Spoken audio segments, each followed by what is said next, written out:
الله عليه وسلم صلى الله على محمد صلى الله. Bismillahirrahmanirrahim. Alhamdulillahirabbil alamin. Wassalatu wassalamu ala asrofil anbiya wal mursalin Sayyidina wa habibina wa maulana Muhammadin. Amma ba'du. Jamaah salat subuh yang sama-sama dimuliakan oleh Allah Subhanahu wa taala.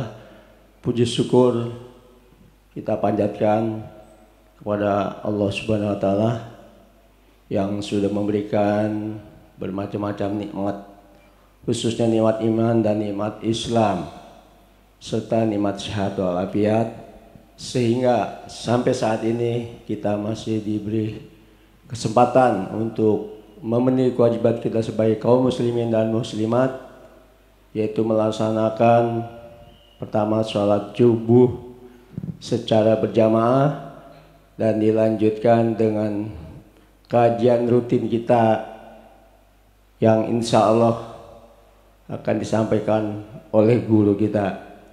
Untuk itu mari kita berdoa kepada guru kita, mudah-mudahan selalu diberi kesehatan oleh Allah Subhanahu wa taala dan selalu dapat memberikan bimbingan kepada kita sekalian.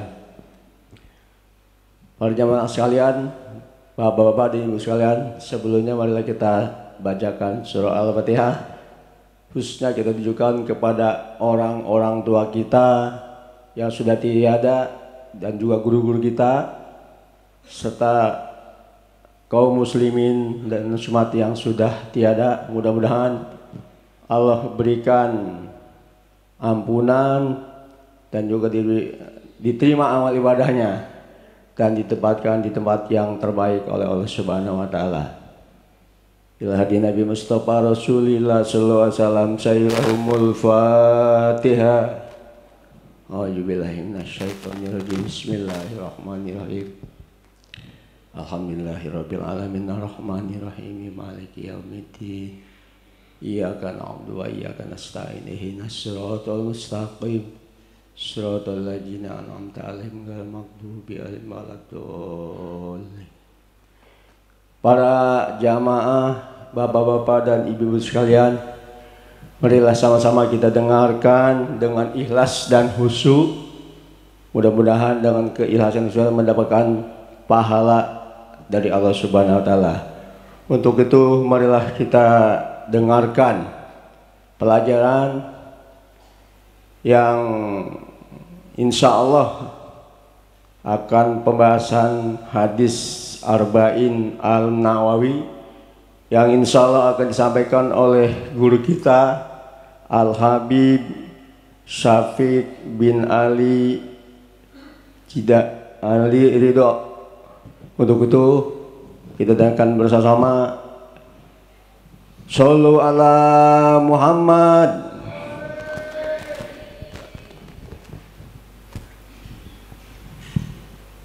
Assalamualaikum warahmatullahi wabarakatuh. Bismillahirrahmanirrahim. Alhamdulillah wassalatu wassalamu ala sayyidina Rasulillah wa ala alihi wa sahbihi wa mawalah. Nawaina ta'allum wa ta'lim, tadhakkar wa tazkir wa naf'a wal intifa' wal ifada wal istifada wal hatha ala tamassuki bi kitabillah wa sunnati Rasulillah wa du'a ilal huda wa dalala alal khair ibtigha wajhillah wa maradatihi wa qurbihi wa sawabihi subhanahu wa ta'ala. Baik. Insyaallah pembahasan kita hari ini hadis keempat ya, halaman 9. Bismillahirrahmanirrahim. Alhamdulillah wassalatu wassalamu ala sayyidina Rasulillah wa ala alihi washabbihi wa mawala. Qala al-muallif al-imam an-Nawawi fi kitab al-arba'in nawawiyah nafa'ana Allah bihi wa bi'ulumihi wa bi'ulumi sairi salihin fi darain amin. Ila anggal al-hadis ar-rabi'. An Abi Abdurrahman Abdullah bin Mas'ud radhiyallahu ta'ala anhu qala haddatsana Rasulullah sallallahu alaihi wasallam wa huwa sadiqul masduq Inna ahadakum yujma'u fi khalquhu fi batni ummihi 40 yawman nutfatan thumma yakunu 'alaqatan mithla dhalik thumma yakunu mudghatan mithla dhalik thumma yarsalu ilayhi al-malak fayunfakhu fihi ar-ruh wa yu'mar bi 4 kalimat bi katbi rizqihi wa ajalihi wa 'amalihi wa sagiyyun aw sa'id wallahi alladzi la ilaha ghairuhu inna ahadakum la yamalu bi amali ahli al-jannah hatta ma yakunu bainahu wa bainaha illa zira' fa yasbiqu alayhi al-kitab fa yamalu bi amali ahli an-nar fa yadkhuluha wa inna ahadakum la yamalu bi amali ahli an-nar hatta ma yakunu bainahu wa bainaha illa zira' fa yasbiqu alayhi al-kitab fa yamalu bi amali ahli al-jannah fa yadkhuluha rawahu al-Bukhari wa Muslim. Alhamdulillah, hadirin hadirat yang dimuliakan Allah Subhanahu wa taala. Pembahasan kita di hari ini membahas tentang hadis keempat daripada kitab Arba'in Al-Imam An-Nawawi. Disebutkan di sini, diriwayatkan ini hadis oleh Abi Abdurrahman Abdullah bin Mas'ud.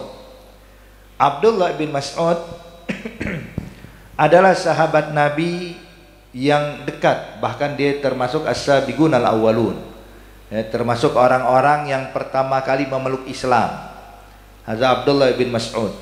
Ya. Beliau ini hadirin adalah orang yang paling indah bacaan Qur'annya. Ya. Dan dia termasuk hufadzul Qur'an dari kalangan sahabat. Jadi sahabat itu Bapak Ibu sekalian, ada sebagian di antara mereka itu memang hafal Qur'an. Kuat hafalannya, kuat daya ingatnya. Sehingga apapun yang disampaikan Rasulullah langsung kerekam dalam memori kepala mereka, dihafal. Nah, Abdullah bin Mas'ud bukan cuma hafal Quran, tapi juga Abdullah bin Mas'ud adalah orang yang sangat indah suaranya. Sehingga terkadang Nabi datang ke rumah Abdullah bin Mas'ud, ngapain? Minta dibacain Quran. Nabi pengen dengar Quran. Ya. Sampai Nabi bilang, ya Abdullah bin Mas'ud, agri'nil Quran. Tolong dong bacakan untukku Al-Quran. Maka kata Ibn Mas'ud, kaifa agra ilaik wa ilaika unzal. Gimana saya bacakan Al-Quran pada engkau ya Rasulullah, padahal Al-Quran diturunkan kepadamu. Maka dijawab oleh Nabi Muhammad, Kak, sebab saya pengen dengar dari orang lain. Maka mulai membaca Abdullah bin Mas'ud dari surat Al-Fatihah, kemudian lanjut surah Al-Baqarah, kemudian lanjut surah berikutnya sampai beberapa juz. Hadirin, itu Nabi Muhammad asik mendengarkan bacaan Quran, asik, ya, nggak bangun. Makanya kata Nabi Muhammad nih, Ibn Mas'ud suaranya mungkin kalau dibandingkan dengan suara Nabi Daud kurang lebih mirip katanya, indah betul suaranya. Hakada. Nah, Ibn Mas'ud ini Bapak Ibu sekalian, dia ini sahabat Nabi yang ikut hadir perang Badar, perang Uhud dan banyak peperangan. Dan dia adalah orang yang sangat dekat dengan Rasulullah. Kemudian juga dia ini adalah orang yang berkhidmah buat Nabi Muhammad. Dia khidmah. Kerjaannya itu kalau bukan ngajar segala macam, khidmah sama Nabi.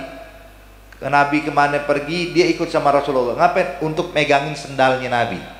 Ya. Jadi yang tukang megangin sendalnya Nabi, yang tukang nyariin kayu siwaknya Nabi, yang tukang nyiapin air wudhunya Nabi. Ada Abdul bin Mas'ud hadir. Sampai beliau ini, ya, ketika ketika Nabi sudah wafat, para tabi'in, para sahabat memuliakan beliau. Tapi beliau kalau dipanggil orang yang baca Quran yang paling indah suaranya, dibilang nggak mau. Dibilang orang yang paling dekat sama Rasulullah, dibilang juga nggak mau. Tapi senangnya apa? Kalau dibilang pembantunya Nabi Muhammad, bilang saya ini pembantunya Rasulullah. Jadi kemana-mana kalau ngenalin diri, pembantunya Rasulullah. Ya, makanya di situ pembantu hadirin, ya, mungkin kalau dibilang kerjaan yang tidak tinggi kedudukannya, ya, tapi tergantung membantu siapa dulu. Ketika dia membantu Nabi Muhammad SAW, maka itu merupakan kemuliaan bagi Abdullah bin Mas'ud. Ada Abdullah bin Mas'ud radhiyallahu ta'ala anhu ardah menyatakan bahwa saya dengar langsung Nabi Muhammad berkata, ya, jadi memang dekat sama Rasulullah. Nabi bersabda, wa huwa shadiqul masduq. Dan Nabi Muhammad ini adalah orang yang jujur dan terpercaya. Artinya bukan cuma jujur tapi juga terpercaya. Inna hadakum, kata Nabi Muhammad, sesungguhnya kalian ini, kata Rasulullah, yujma'u khalquhu fi batni ummihi arba'ina yawman nutfatan. Kalian ini asalnya, manusia ini Bapak Ibu sekalian, asalnya itu berbentuk nutfah, ya, air mani, ya, terkumpul dalam rahim ibu kalian, kata Rasulullah, selama 40 hari. Ya, jadi Nabi ingin memberikan proses penciptaan manusia yang diciptakan Allah Subhanahu wa taala. Jadi asalnya kita ini berbentuk nutfah arba'in yaum, 40 hari di dalam rahim ibu kita. Kemudian setelah itu berubah menjadi alaqah, menjadi gumpalan darah. Itu kalau kita lihat dari segi kedokteran hadirin, berbentuknya seperti kantong tuh, ngegantung di rahim. Ngegantung di rahim selama 40 hari. Kemudian dari situ berubah lagi jadi mudghah. Mudghah ini gumpalan daging kecil, ya. Itu pun juga berlalu 40 hari. Setelah berlalu 120 hari, 3 fase ini, nutfah, alaqah, mudghah. Ketika sudah berlalu 120 hari, barulah Allah utus satu malaikat untuk meniupkan ruh ke dalam janin. Jadi untuk ditiupkan ruh ke dalam janin ini setelah berlalu 120 hari atau alias 4 bulan. Ya, maka setelah 4 bulan baru ditiupkan ruh. Kalau ada yang mengatakan Habib, tapi kalau kita lihat dari segi kedokteran, kadang baru umur 3 bulan itu seperti udah ada kayak detak jantung. Ya, maka itu dinyatakan oleh ulama itu hal yang wajar hadirin. Artinya detak jantung itu proses darah mengalir di dalam janin tersebut. Tapi Nabi menyatakan ditiupkan ruhnya itu setelah berlalu 120 hari atau 4 bulan saat ditiupkan ruh. Nah, saat ditiupkan ruh tersebut ternyata Allah Subhanahu wa taala telah melakukan atau telah menentukan takdir buat kita Bapak. Sebelum kita dilahirkan ke bumi ini, takdir sudah disiapkan. Takdir buat kita semua nih Bapak Ibu sekalian. Bikat berezki. Yang pertama takdir rezekinya dia. Ini anak nih kalau dilahirkan sampai dia wafat, rezekinya udah diatur. Kayak kita sekarang nih. Ini yang kita dapatkan saat ini Bapak Ibu sekalian, ini adalah rezeki yang udah ditentukan Allah sebelum kita dilahirkan ke bumi. Kita nggak kebayang kita dapat apa. Kita bahkan nggak tahu nanti setelah ini dapat rezeki apa atau besok dapat rezeki apa. Tapi sebenarnya semua udah ditentukan oleh Allah Subhanahu wa taala. Nah, namanya rezeki itu Bapak Ibu sekalian adalah kullu may yanfa' walau muharramah. Jadi rezeki itu pengertiannya adalah segala sesuatu yang bermanfaat walaupun bukan milik kita Bapak. Jadi bukan berarti yang namanya rezeki itu kalau kita milikin lah, nggak mesti. Rezeki itu pokoknya yang bermanfaat, mau punya kita ataupun punya orang lain. Pokoknya yang manfaat buat kita itu rezeki. Kayak sekarang nih kita duduk di Masjid Nurul Iman saat ini. Subhanallah, nyaman, ada AC-nya, karpetnya empuk, masya Allah. Ini terus terang manfaat nggak buat kita? Manfaat. Punya kita bukan? Bukan, tapi rezeki buat kita. Kita dikasih rezeki bisa duduk di sini. Subhanallah. Makanya saya teringat Pak, Bu.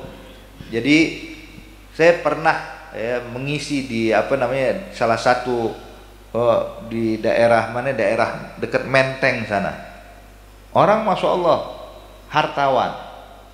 Jadi walhasil ini rumahnya gedong, ada kolam renangnya hadirin.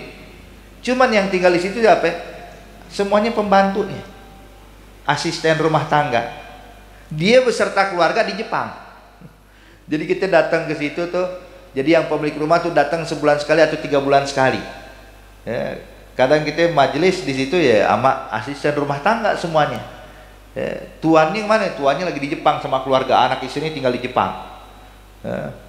Jadi ini yang menikmati fasilitas siapa? Bukan pemilik rumahnya, asisten rumah tangganya hadirin. Menikmati rumah tersebut, menikmati kamar-kamarnya, menikmati kolam renangnya, menikmati daripada hasil semua fasilitas dia punya.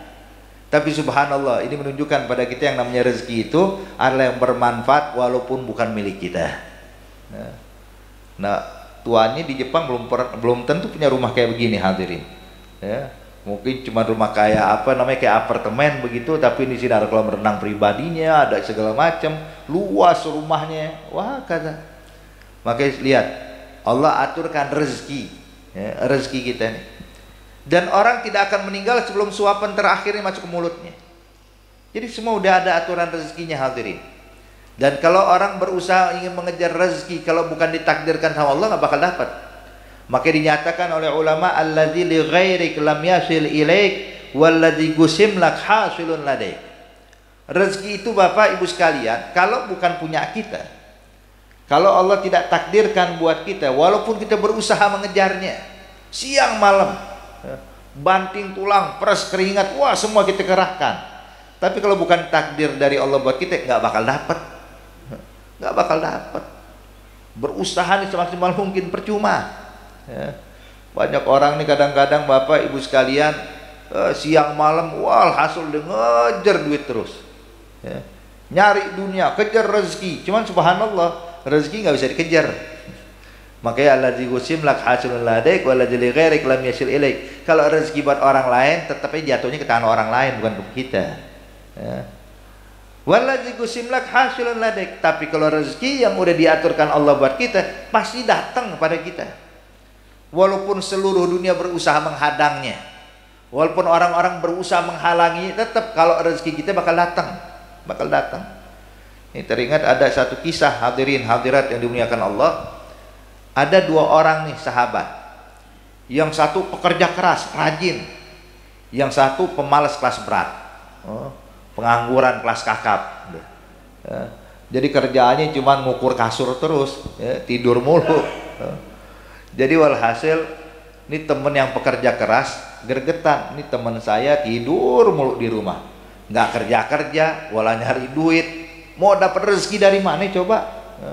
Temennya datang hadirin, nengok mau nasehatin kawannya nih, didapetin kawannya lagi asik tiduran di baliknya dia.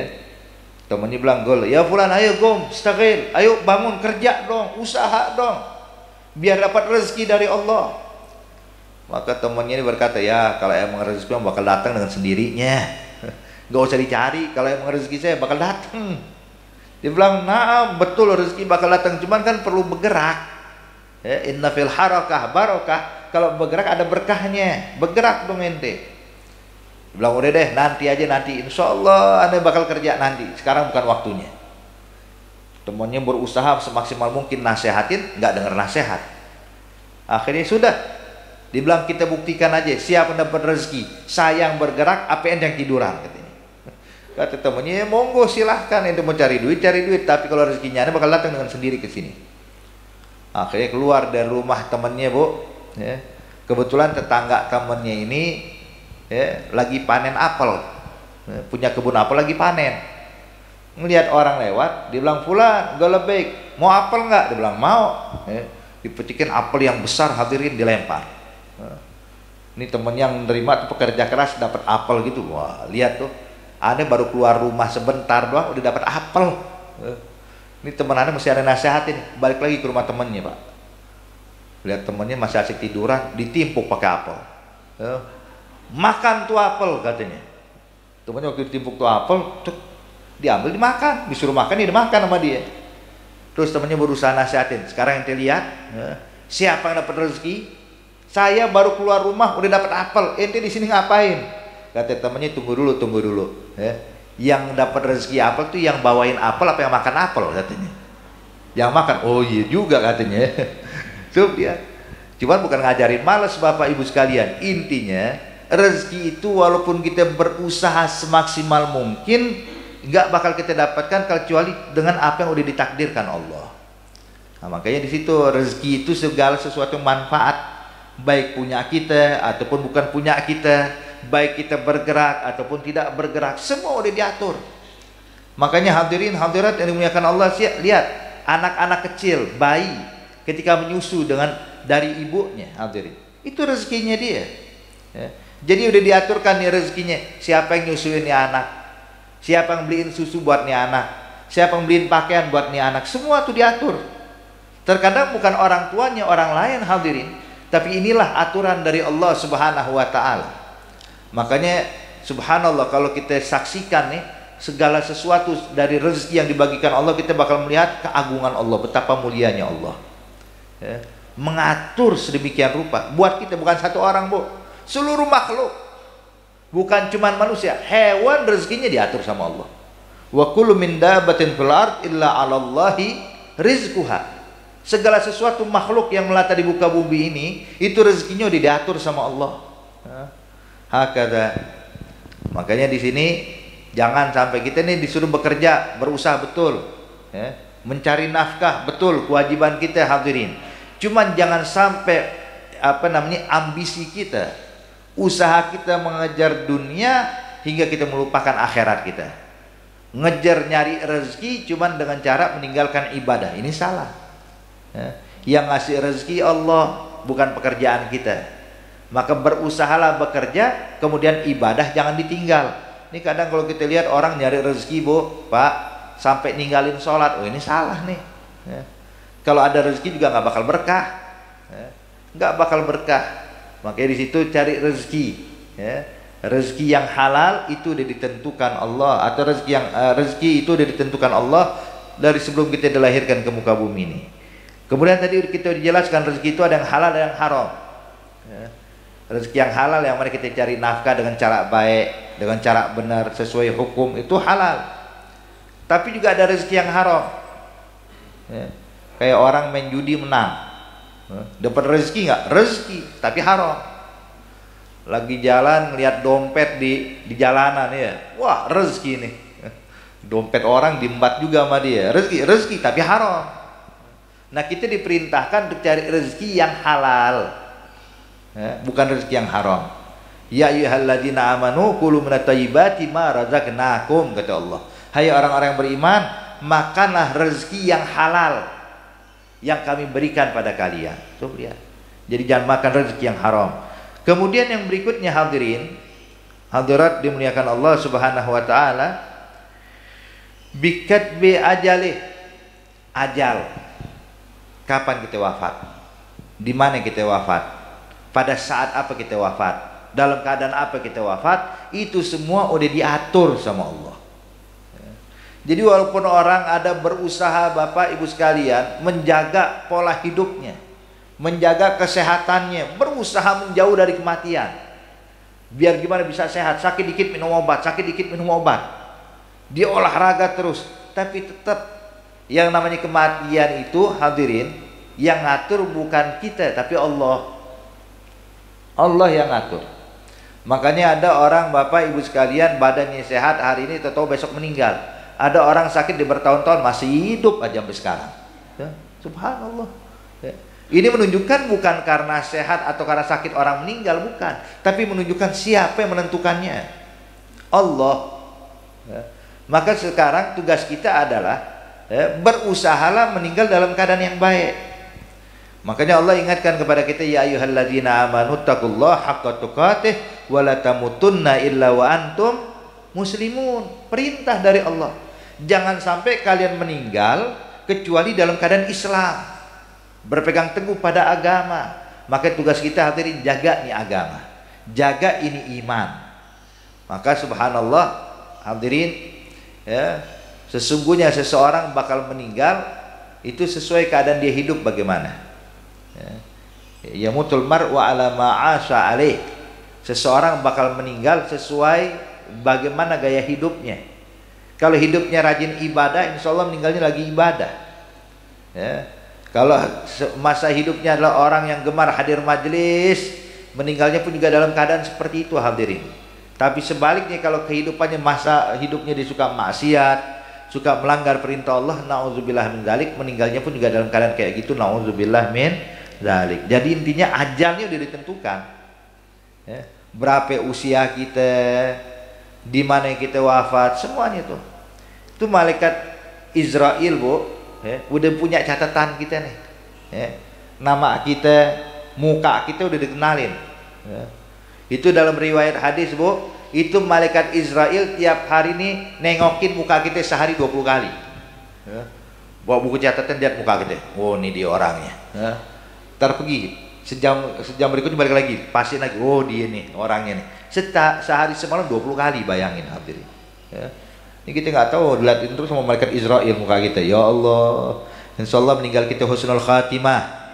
Ya, setelah panjang umur, sehat afiat, amin ya rabbal alamin. Jadi semua dia ditentukan. Itu pernah di masa Nabi Allah Sulaiman alaihissalam. Ada satu orang dari umatnya Nabi Sulaiman ketakutan, Pak. Datang kepada Nabi Allah Sulaiman, ya Nabi Allah, tolong selamatkan saya, tolong selamatkan saya. Kata Nabi Sulaiman, apa yang kau inginkan? Dia bilang, tuh engkau lihat orang di luar sana ya Nabi Sulaiman, ya, itu orang dari mulai subuh sampai sekarang ngeliatin muka saya terus, ya. Muka saya dilihatin tuh, saya takut, sampai takut, panik saya dengan orang ini. Kata Nabi Sulaiman, waktu Nabi Sulaiman ngeliat, paham, oh ini malaikat Israel nih, ya. Malaikat Israel. Kata Nabi Sulaiman, khalas, aneh bantu. Dipanggil jin Ifrit. Ya Ifrit, bawa nih orang ke tempat yang belum pernah disinggahi manusia manapun. Kata jin Ifrit, gal marhaba. Dipegang tuh orang, tahu hilang. Begitu jin Ifrit hilang, itu orang malaikat Israel juga hilang. Gak lama balik jin Ifrit, laporan pada Nabi Sulaiman. Dia bilang, alhamdulillah ya Nabi Sulaiman, sudah saya jalankan tugasnya. Kata Nabi Sulaiman, kau taruh di mana? Saya taruh di negeri India, katanya. Jadi dulu India belum ada orang, hadirin, masa Nabi Sulaiman. Saya taruh di negeri India. Kata Nabi Sulaiman, ahsan, bagus ya Ifrit. Nggak lama datang malaikat Israel, Bu, senyum-senyum ngeliat Nabi Sulaiman.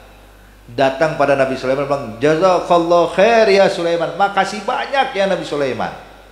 Kata Nabi Sulaiman, kenapa terima kasih ya Israel? Dia bilang, sebab begini, aneh nih punya buku catatan amal dia, bahwa jadwal dia wafat tuh siang jam sekian di India, katanya.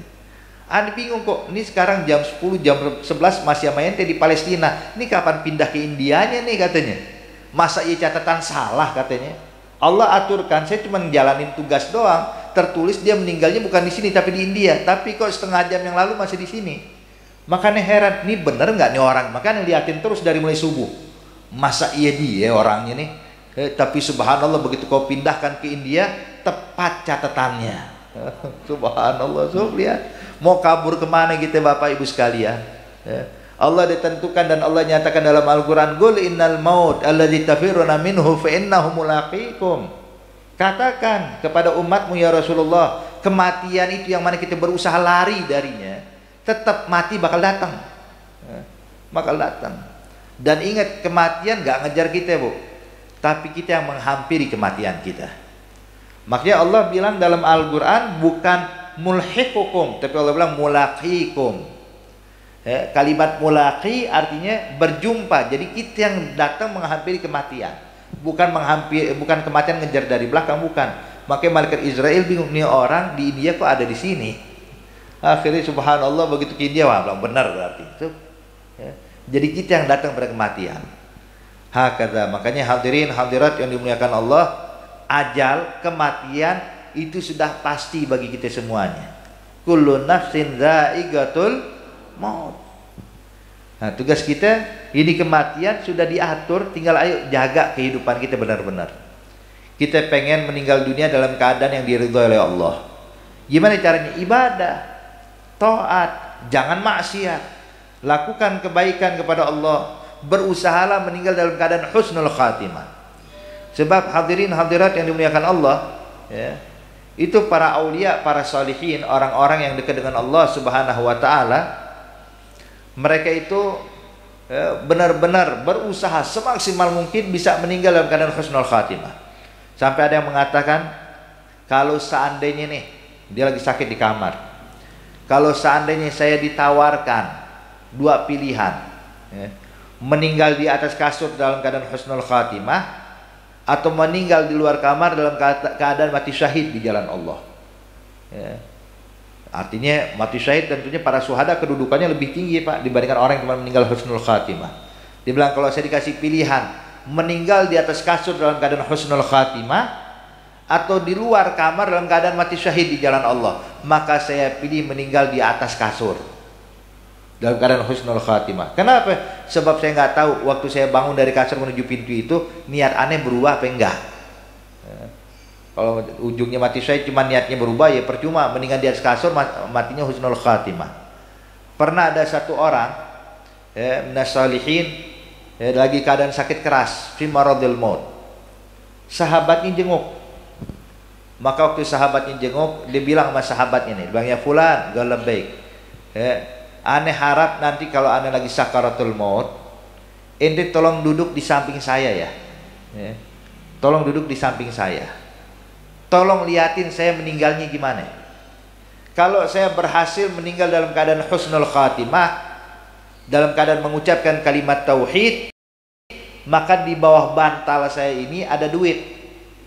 Tolong nanti kalau engkau dapatkan saya meninggal husnul khatimah, itu duit beliin permen, beliin manisan, bagiin buat anak-anak kampung. Sebagai tanda syukur saya bisa meninggal husnul khatimah. Tapi kalau saya tidak bisa meninggal dalam keadaan husnul khatimah, tolong jangan lupakan doakan sahabatmu ini. Gol marhaba. Maka pas lagi sakarat datang nih Pak, sahabatnya Pak. Itu orang-orang lagi pada panik nih, orang lagi sekarat nih. Ada yang mentalginkan, ada yang mijitin segala macam. Temen cuma duduk doang nungguin. Subhanallah, tiba-tiba ini yang meninggal ini yang sakit keras tadi mengucapkan kalimat tauhid kemudian meninggal dunia. Mengatakan la ilaha illallah kemudian meninggal. Maka subhanallah, ketika berhasil meninggal dalam keadaan mengucapkan la ilaha illallah, husnul khatimah. Ketika jenazah diangkat, siap dimandikan, maka sahabatnya ngangkat bantal, diambil duit sebagaimana wasiatnya. Dia beli permen, dia beli manisan, itu setiap anak kecil dibagiin Pak, makanan. Sampai orang bingung, sahabat ente baru meninggal kenapa bahagia banget bagi-bagi permen. Dia bilang, saya bahagia bukan gara-gara teman saya meninggal, tapi bahagia gara-gara teman saya meninggalnya husnul khatimah. So, lihat, ada wasiatnya. Nah kita juga hadirin berusaha dong bisa meninggal dalam keadaan husnul khatimah. Nabi bilang, Nabi menyatakan, Bu, man kana akhir kalamihi minad dunya la ilaha illallah dakhalal jannah. Barang siapa yang akhir ucapannya di dunia la ilaha illallah, maka dia bakal masuk surga. Makanya kalau orang meninggal ditalginin kalimat la ilaha illallah, talqinin. Talqinkan sampai akhir ucapan dia la ilaha illallah. Kalau dia bisa nyebut la ilaha illallah kemudian ngomong yang lain, talginin lagi. Jadi pokoknya akhir ucapan tuh la ilaha illallah. Ini kan kadang dia masih ada umur dikit Pak, dibacain la ilaha illallah, bilang la ilaha illallah, la ilaha illallah, terus sebentar lagi bilang aduh sakit. Nah, ini berubah lagi nih, talginin lagi la ilaha illallah. Pokoknya sampai dia bilang ucapan terakhirnya la ilaha illallah. Taib, Habib, apakah harus la ilaha illallah? Enggak. Pokoknya intinya dalam keadaan sekarat, usahakan nih orang meninggal dalam keadaan mengingat Allah, baik ucapan la ilaha illallah atau ucapan yang lain. Makanya banyak ulama salihin meninggalnya bukan lagi baca la ilaha illallah, lagi baca Quran.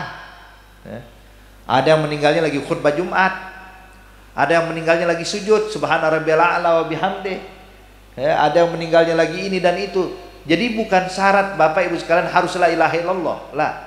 Bahkan Nabi Muhammad sallallahu alaihi wasallam waktu wafat nggak bilang la ilaha illallah, tapi Nabi mengatakan wa murafaqal a'la.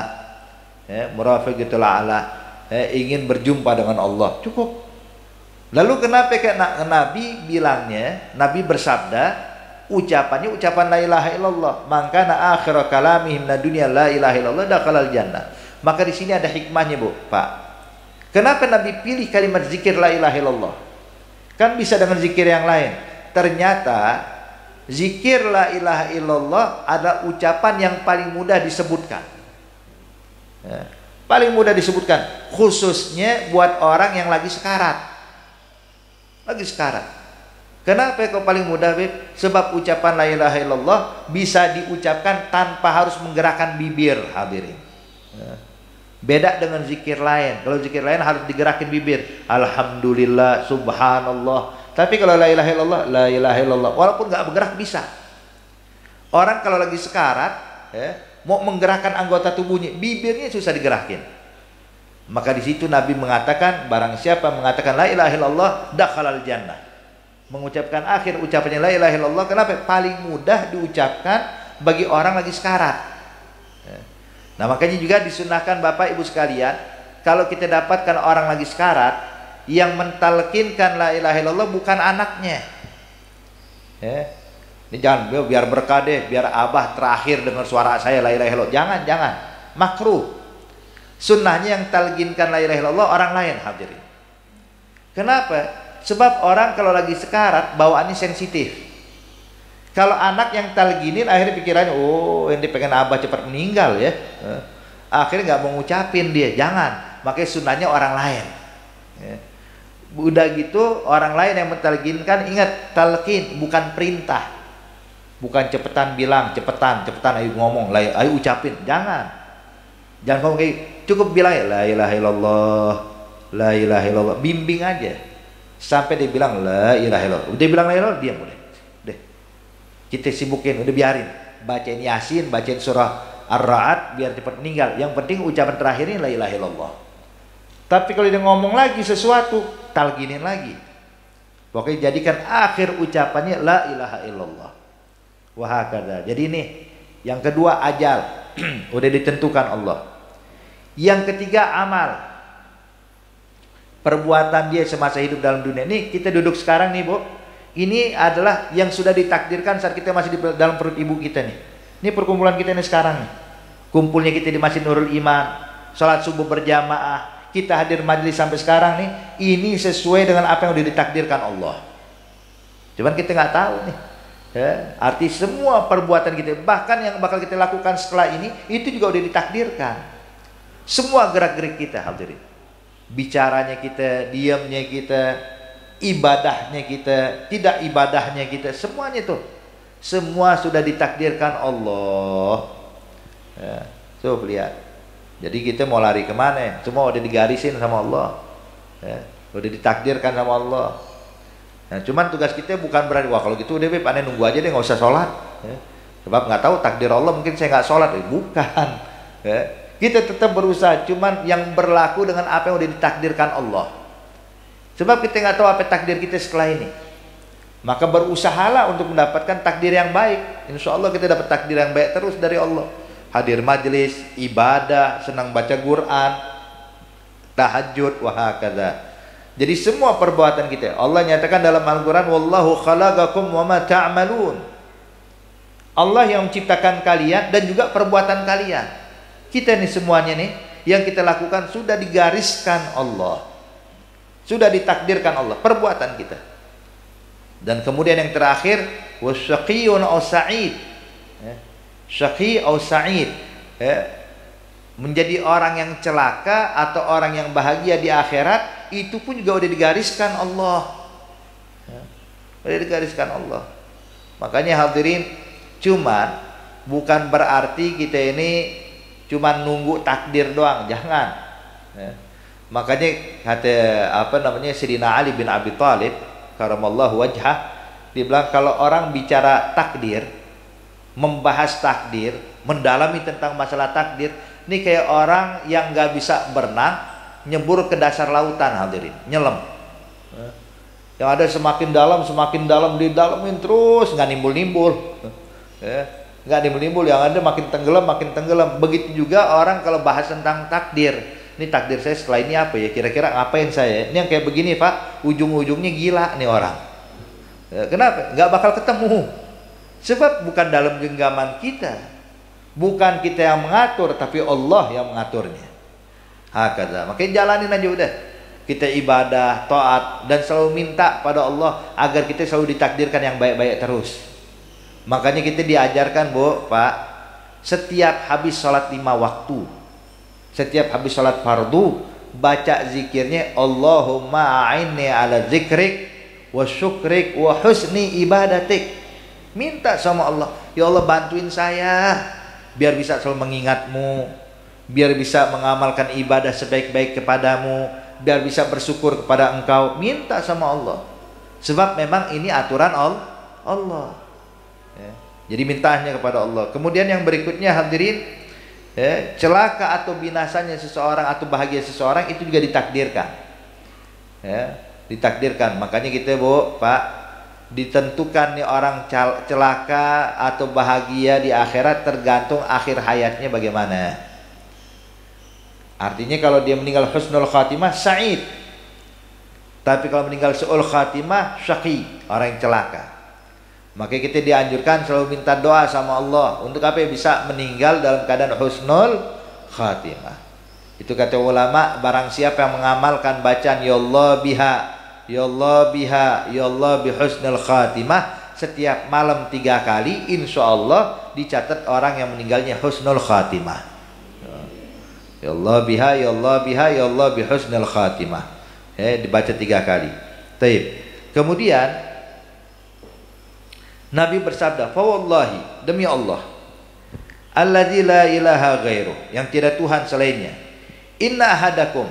Nah, kemudian Nabi ingin memberikan nih menunjukkan kepada kita bahwasanya yang berlaku itu takdir Allah, bukan usaha kita. Bukan usaha kita. Namun yang bakal disampaikan dalam hadis ini jangan buat kita jadi goyah. Tapi Nabi ingin menjelaskan kepada kita ada orang yang keluar daripada harapan dia, walaupun dia berusaha semaksimal mungkin, tapi yang berlaku takdir Allah, bukan dia. Nabi menyatakan, inna hadakum la yamal bi amali ahlil jannah. Ada, kata Nabi, seseorang di antara kalian, hai umatku, yang melakukan amalan-amalan penghuni surga, ibadah, taat, kebaikan dikerjain semuanya, hatta mayakunu bainahu wa bainaha illa dhira, hingga seakan-akan nih, kata Nabi Muhammad, antara dia dengan surga tinggal selangkah lagi, satu hasta. Jadi ini ibadah terus sampai orang, wah ini calon penghuni surga nih, surga tinggal selangkah lagi masuk surga nih orang. Tapi lihat, yang berlaku bukan apa yang diinginkan, tapi yang berlaku takdir Allah. Maka Nabi menyatakan, hatta yadkhulu hatta yakum baina ila dhira fa yasbiqu alaihi kitab. Namun sayang, takdir udah digarisin sama Allah. Takdir sudah dituliskan oleh Allah bahwa dia meninggalnya dalam keadaan su'ul khatimah. Sehingga ibadahnya banyak, cuman kalau Allah sudah mengatakan tar meninggal su'ul khatimah, itu di akhir hayatnya berubah tuh. Yang tadinya ahli ibadah jadi maksiat, sehingga meninggal pun juga dalam keadaan maksiat, maka tempatnya di dalam api neraka Allah. Dan sebaliknya, kata Nabi Muhammad, ada orang yang amalannya amalan penghuni api neraka, maksiat terus, nggak pernah ibadah, melakukan hal yang diharamkan Allah, melakukan hal yang buruk. Tapi kalau takdir Allah berkata kalau dia meninggalnya husnul khatimah, itu di akhir hayat bakal berubah, jadi tobat, jadi pengen balik sama Allah, terus meninggal dalam keadaan taat, maka tempatnya di dalam surga. Maka hadirin hadirat yang dimuliakan Allah, cuman ini pengecualian sedikit. Kebanyakan orang meninggal sesuai bagaimana gaya hidupnya. Makanya hadirin hadirat yang dimuliakan Allah Subhanahu wa taala, hadis yang disampaikan barusan itu jangan buat kita goyah. Wah beb, terus kita gimana nih beb, husnul khatimah, husnul khatimah? Ya minta sama Allah husnul khatimah. Yang penting ibadah. Dinyatakan dalam hadis, kata Rasulullah, kullun muyassarun lima khuliqa lahu. Segala sesuatu kemudahan untuk melakukan apa, memang untuk itu diciptakan. Bapak, ketika kita mudah melakukan ibadah, mudah melakukan taat, enak, enteng gitu kita sholat, enteng kita melaksanakan ibadah, memang untuk itu kita diciptakan Allah. Jadi jangan khawatir, udah, yang penting jalanin ibadah yang enak udah. Dan sebaliknya, kalau orang dibikin berat ibadah, sholat susah, tahajud nggak pernah, ibadah susahnya bukan main, tapi giliran maksiat paling getol, hadir. Maksiat enteng, mudah banget dikerjain. Memang untuk itu dia diciptakan sama Allah. Nauzubillah min dzalik. Makanya kita hadirin hadirat yang dimuliakan Allah, berusaha semaksimal mungkin menjalankan taat dan ibadah, dan kita nggak perlu bahas tentang takdir saya besok gimana. Udah nggak usah pikirin takdir, jalanin aja udah. Ibadah yang benar, taat sama Allah Subhanahu wa taala. Kalau dapat rezeki berarti memang rezeki udah ditakdirkan Allah buat kita. Memang udah digariskan Allah buat kita, biar kita Bu, Pak, jangan panik kalau orang lain dapat rezeki, jangan panik, udah biarin. Fulan kok dapat rezeki banyakan dia ya, padahal kerjaan biarin, memang itu udah digarisin sama Allah udah. Ya, kita nggak usah ribut, orang mau dapat rezeki sekian, nggak dapat rezeki sekian, kelas, semua udah ada aturan masing-masing. Ya.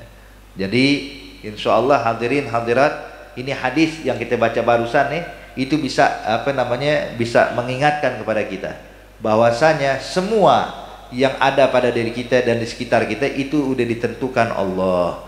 Jadi takdir kita udah ditentukan sebelum kita lahir.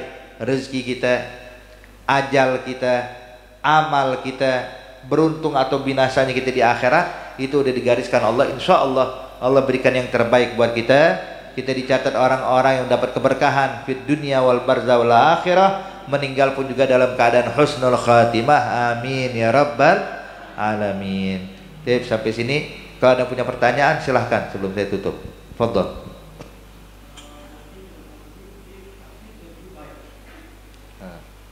Takdir bisa berubah atau enggak? Baik, ada lagi?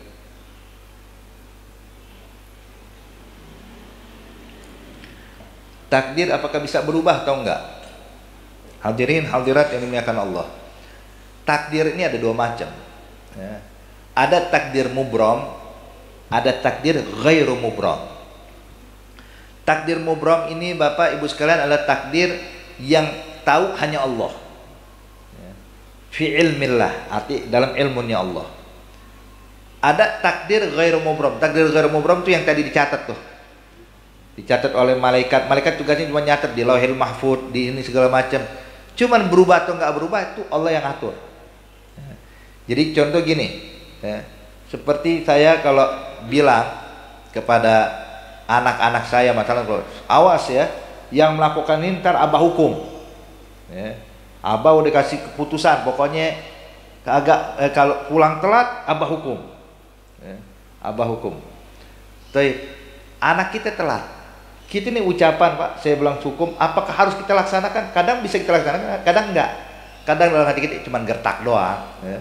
Kalau dia pulang telat, ya maklumin, telat 1 menit 2 menit maklumin. Artinya bisa berubah. Ya.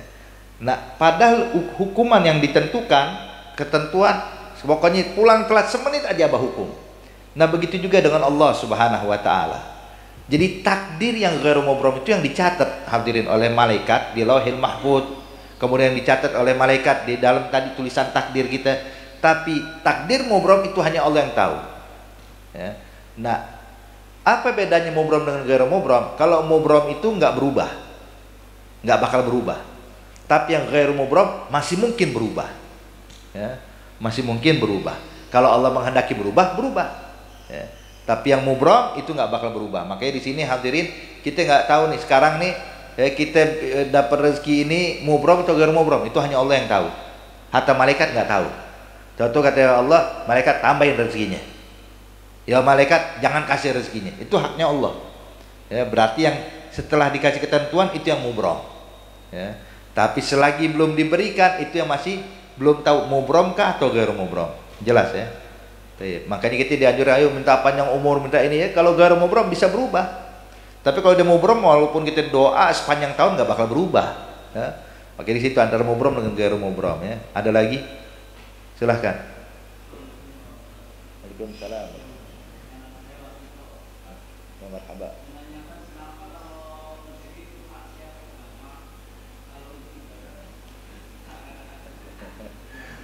Taib. Kenapa ya? Hanya bentuk kalau kita maksiat, ada orang maksiat tapi rezekinya lancar banget. Ini orang udah rajin sholat di masjid, rezeki mampet mulu, ngutang mulu hidupnya ya. Hadirin, ada ujian dari Allah Subhanahu wa Ta'ala. Ingat, Allah ciptakan kita Pak Bu. Tujuan kita diciptakan Allah untuk apa sih? Bukan buat ibadah doang, tapi untuk diuji oleh Allah. Alladzi khalaqal mauta wal hayata liyabluwakum ayyukum ahsanu amala. Adalah untuk diuji. Ini kita nih hidup diuji sama Allah. Ini dunia darul mihan, tempat ujian. Jadi kita jangan sampai ada satu kisah hadirin. Jadi satu orang nih nelayan, bukan nelayan, dia ini pencari mutiara, kerang. Kita tahu peternak apa namanya kerang mutiara ini kan kalau sekarang udah dibudidayakan. Kalau dulu enggak, orang nyari mutiara yang mesti terjun ke laut benar-benar, tenggelam dan nyelam ke laut, mesti nyari. Jadi dia nyelam nggak pernah dapat.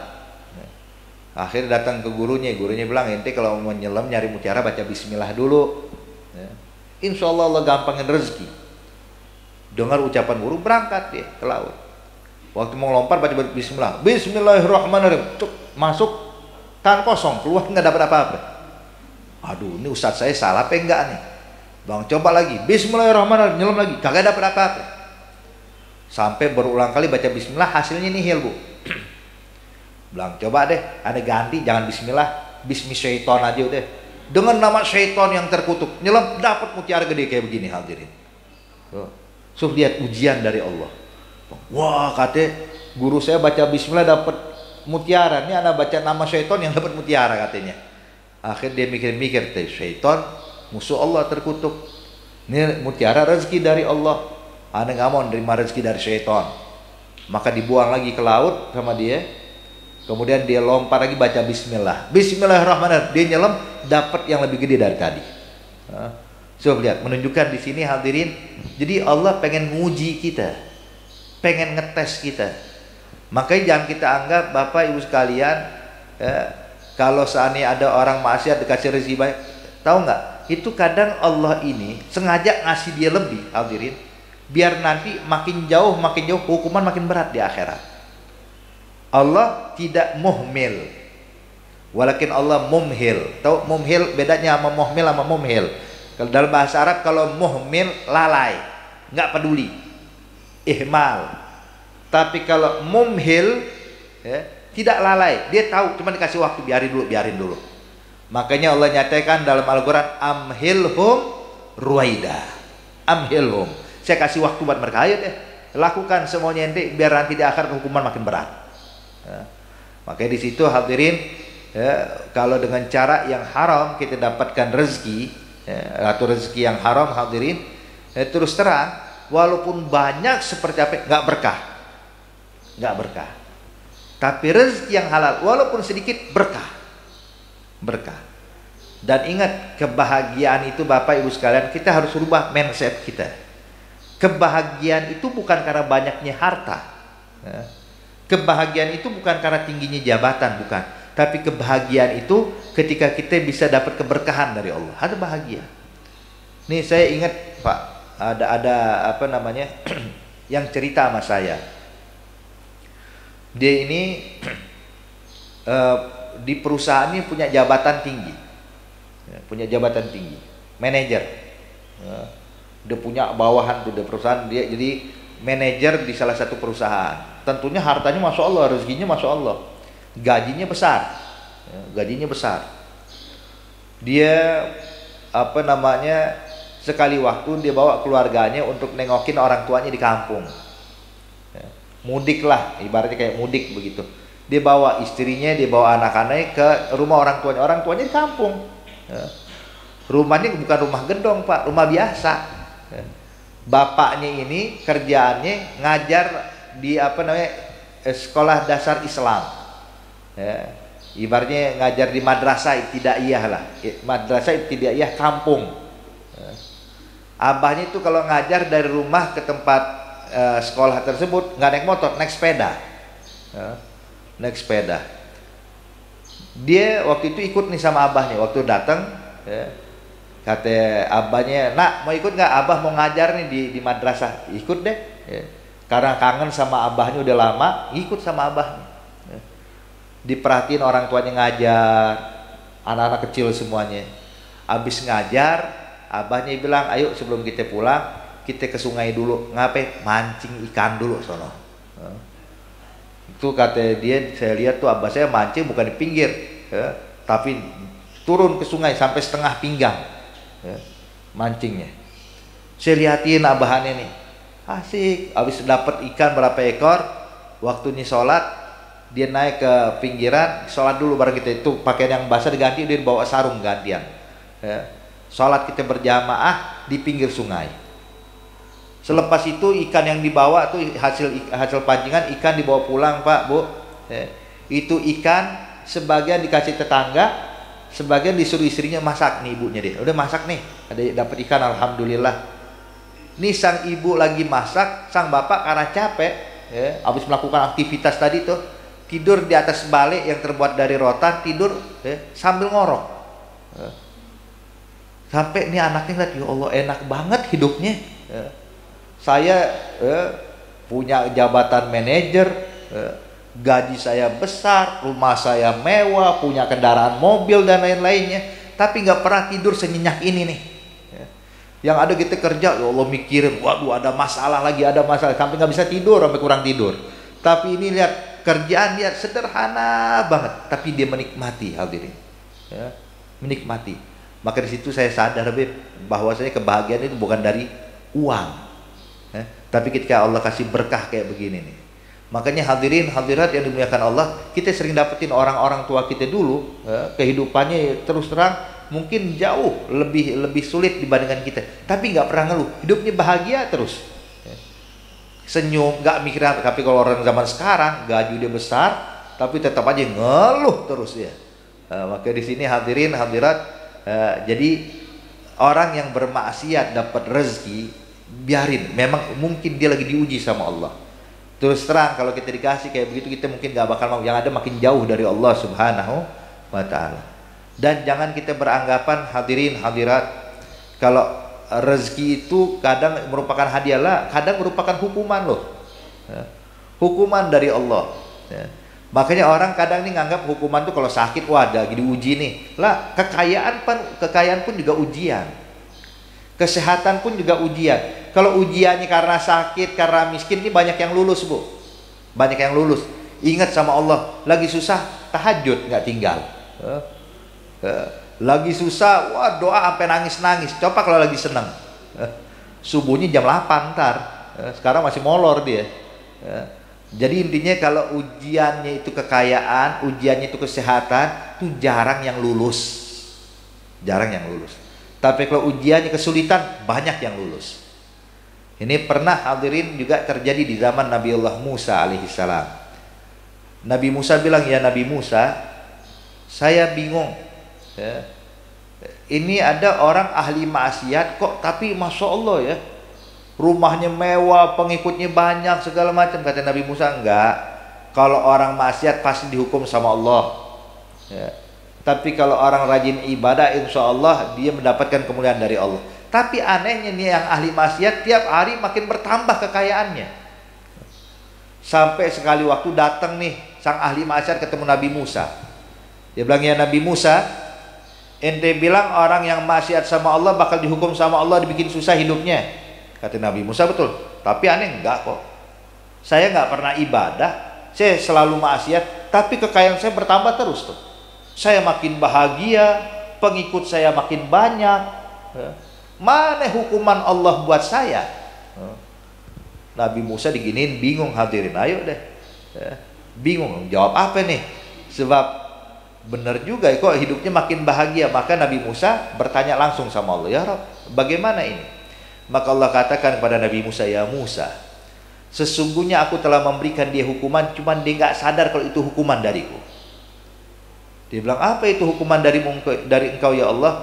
Dia bilang, hukuman aku dari dia nggak pernah merasakan lezatnya ibadah kepadaku, nggak bisa khusyuk dalam ibadah kepadaku.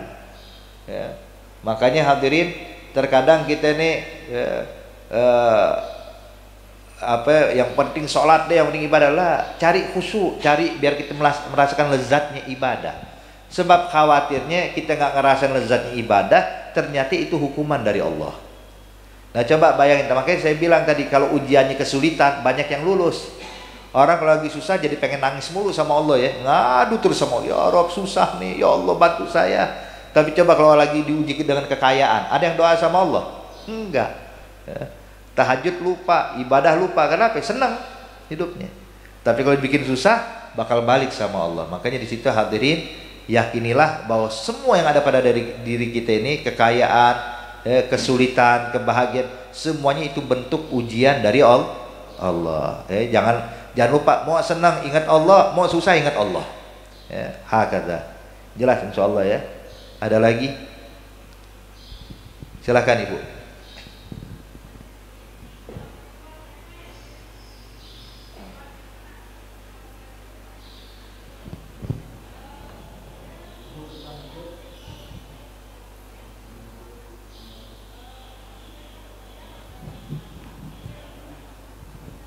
Maaf Ibu, enggak kurang kedengaran, bisa maju sedikit.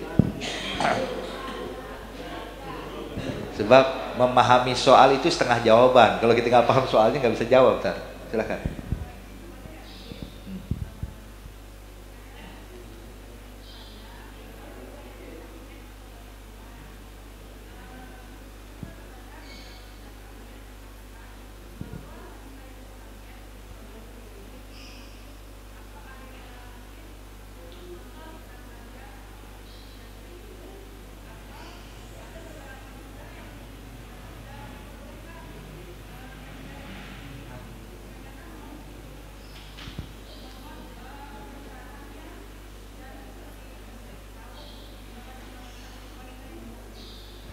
Oke, ya khair.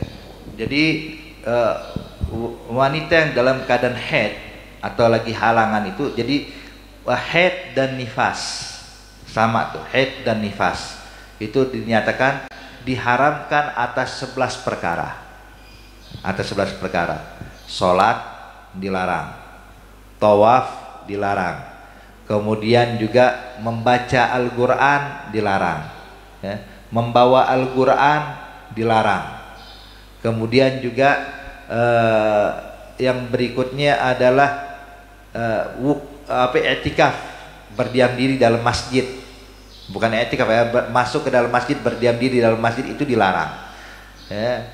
Jadi tentunya hadirin, semua yang dimaksud ini yang dijadikan masjid, ya, yang dipakai buat sholat. Adapun yang di luar seperti teras atau kamar mandi itu adalah area untuk fasilitas buat masjid. Maka yang dilarang bagian dalam masjidnya ini, tapi kalau bagian sarana yang membantu mendukung inian masjid maka tidak diharamkan. Jadi makanya kalau perempuan dalam keadaan haid atau nifas hendaknya jangan masuk ke dalam tempat yang ibadah ini, tapi cukup dia di bagian teras atau faktor yang mendukung daripada bangunan masjid itu nggak jadi masalah. Kemudian murur fil masjid, numpang lewat doang, ya.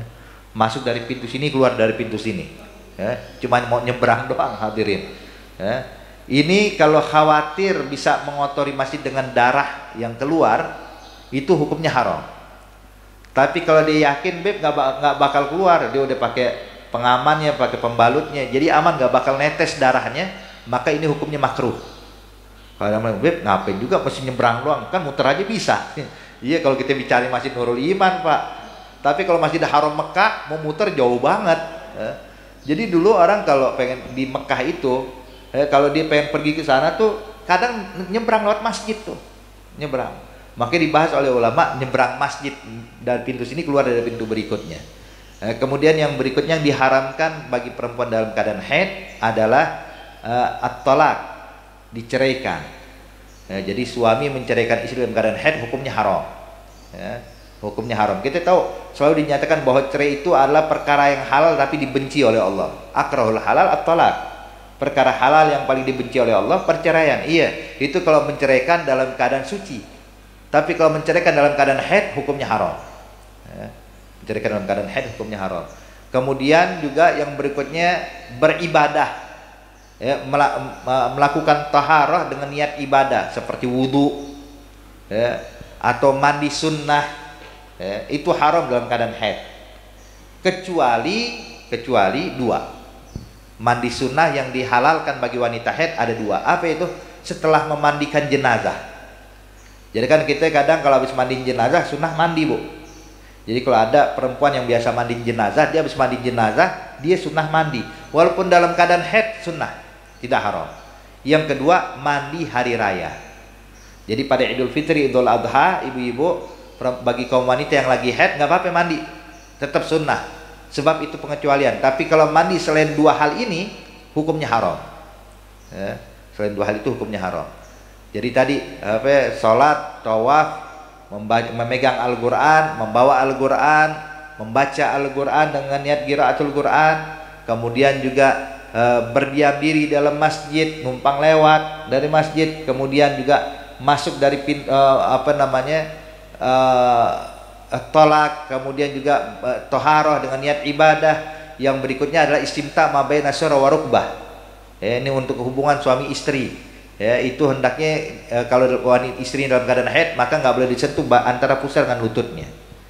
Kecuali kalau pakai penghalang, seperti dia pakai celana atau nggak jadi masalah. Sebagaimana pernah Rasulullah Shallallahu Alaihi Wasallam ketika ingin tidur bersama Siti Aisyah, nggak sengaja tangan Nabi nyentuh kaki Siti Aisyah. Ya. Maka Siti Aisyah pun ketakutan. Maka Nabi nengok pada Siti Aisyah, "An-nafusti?" Ini dalam keadaan haid ya Aisyah. Qalat, "Nam." "Iya ya Rasulullah." Kata Nabi, "I'tadiri fa inna ma fawqal idhar halal." Kata Nabi Muhammad, "Yaudah kalau gitu pakai sarung atau apa, sebab yang di atas, kalau di atas penghalang atau sarung itu tidak diharamkan." Jadi hendaknya ditutupin tuh auratnya baina surah wa rukbah, khususnya dalam keadaan haid. Jadi intinya itu Ibu. Jadi kayak berdiam diri dalam masjid, mau hadir majelis kah, pengajian kah, atau apapun itu sebaiknya jangan. Cukup di bagian luar bisa ngikutin tapi tidak diharamkan. Jelas ya Ibu ya? Ada lagi? Silahkan. Silahkan.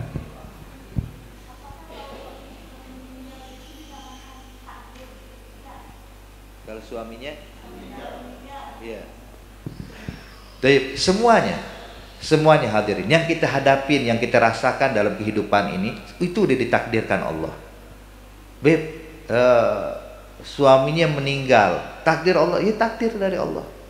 Dan ingat semuanya untuk menguji kita, ujian.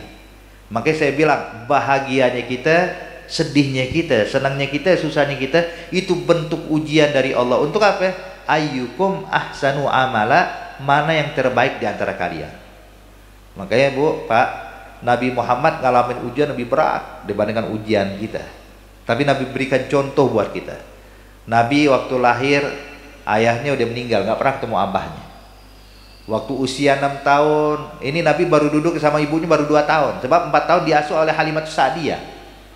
2 tahun ya, setelah dikembalikan oleh Siti Halimah, 2 tahun berikutnya uminya meninggal. Ya. Diasuh oleh kakeknya yang begitu sayang, umur Nabi 9 tahun meninggal. Ya. Kemudian diasuh oleh pamannya sampai Nabi menikah dengan Siti Khadijah. Ini Siti Khadijah Bu adalah istri yang paling dicintai dan paling disayang sama Nabi Muhammad. Ya. Itu sampai Nabi Muhammad sampai Siti Khadijah meninggal. Jadi selama menikah dengan Siti Khadijah, Nabi nggak memadu Siti Khadijah. Sampai Siti Khadijah meninggal, itu sebutan nama Siti Khadijah nggak pernah putus. Ya.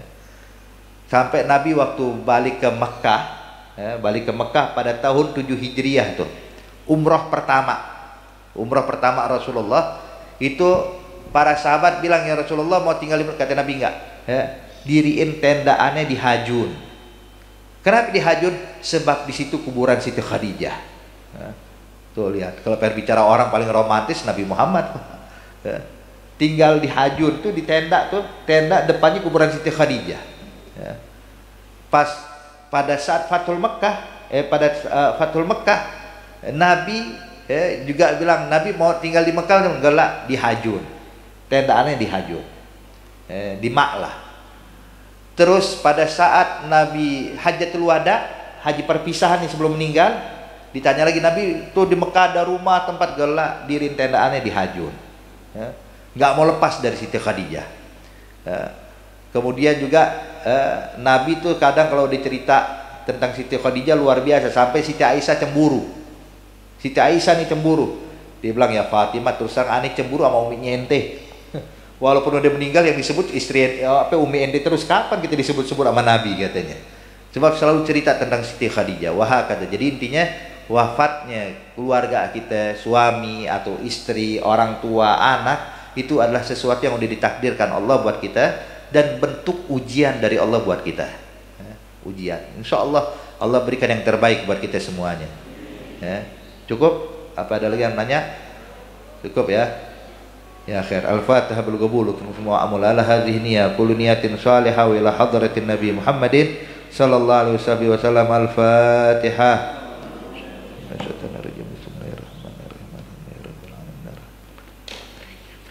Iyyaka na'budu wa iyyaka nasta'in ihdinas siratal mustaqim siratal ladzina an'amta 'alaihim waladdallin amin. Rabbana taqabbal minna innaka antas samiul alim wa tub 'alaina innaka antat tawwabur rahim. Doa fiha subhanakallahumma tahiyyatuhum fiha salam wa akhiru da'wahum alhamdulillahi rabbil alamin. Wassalamu alaikum warahmatullahi wabarakatuh.